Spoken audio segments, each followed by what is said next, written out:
அன்பு தமிழ் சொந்தங்களுக்கு வணக்கங்கள். நான் உங்களுக்கு இது உங்களுக்கு அக்குமோடர். இன்னைக்கு நம்ம பார்க்க போகிற டாபிக் என்னன்னு பார்த்தீங்கன்னா, நேற்று ஒரு வீடியோ போட்டிருந்தோம். பாதி அமௌண்ட் கட்டி ஃபைனான்ஸ் எடுத்தால் ஈஸியாக இருக்கும், உங்களுக்கு எல்லாமே கட்டுறதுக்கு ஈஸியாக இருக்கும் அப்படின்னு போட்டிருந்தோம். பாதி அமௌண்ட்டு எங்களால் பெரட்ட முடியாது, எப்படி பெரட்டுறது அப்படின்னு நிறைய பேர் கேட்டிருந்தாங்க. நம்ம வந்து சின்ன அமௌண்ட்டு வண்டி வாங்கி டியூ கட்டுற மாதிரி அந்த அமௌண்ட்டை முன்னாடி வண்டி வாங்குறதுக்கு முன்னாடியே டியூ மாதிரி போட்டு ஃபிக்ஸட் மாதிரி போட்டு வச்சு எடுக்க முடியாத அளவுக்கு போட்டு வச்சு அதுக்கப்புறம் நம்ம சேர்ந்ததுக்கப்புறம் வண்டி வாங்கினா கொஞ்சம் ஈஸியாக இருக்கும். வண்டின்னு கிடையாது, எந்த பொருள் வாங்கினாலுமே உங்களுக்கு கொஞ்சம் சேவிங்ஸ் இருந்தால் நம்ம ஈஸியாக எதுனா வாங்கிடலாம். இல்லாட்டி சேவிங்ஸ் இல்லாட்டி நம்ம வாங்க முடியாது. சேவிங்ஸ் மட்டும் இருந்தால் பத்தாது.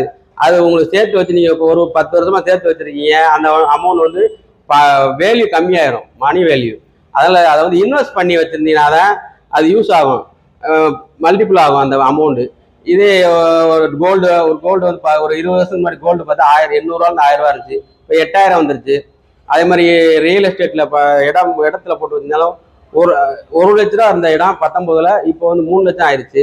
அந்த மாதிரி இன்க்ரீஸ் ஆகிட்டே போகும். எப்படி நீங்கள் 1000 ரூபா இருந்தாலும் எப்படி போடலாம், அதை போட்டு வச்சுருந்தீங்கன்னா அது சேர்ந்துக்கிட்டே இருக்கும். ஒவ்வொரு 1000 ரூபாய்க்கு எப்படி போட்டுக்கிட்டே இருக்கலாம்.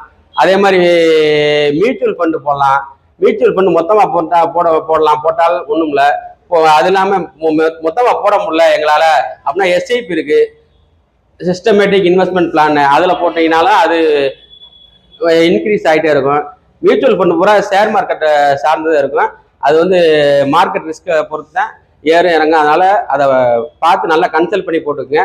மற்ற எப்படி உங்களுக்கு தெரிஞ்ச இது இந்த மாதிரிலாம் போட்டிங்கன்னா இன்வெஸ்ட்மெண்ட் பண்ணி வச்சிங்கன்னா அது வந்து இன்க்ரீஸ் ஆகிட்டு இருக்கும். நமக்கும் நல்ல ப்ராஃபிட் இருந்தோன்னா நம்ம எந்த பொருளும் வாங்கிக்கலாம். அதில் அந்த மாதிரி செய்யுங்க. Okay, thank you. சேனலில் முத பார்க்குறவங்க சப்ஸ்கிரைப் பண்ணிவிட்டு வீடியோ லைக் பண்ணிவிட்டு பாருங்கள். அடுத்தடுத்து உங்கள் நோட்டிஃபிகேஷனில் நம்ம போடுற வீடியோஸ் எல்லாமே உங்களுக்கு கண்டினியூவாக வந்துகிட்டே இருக்கும். Okay, thank you.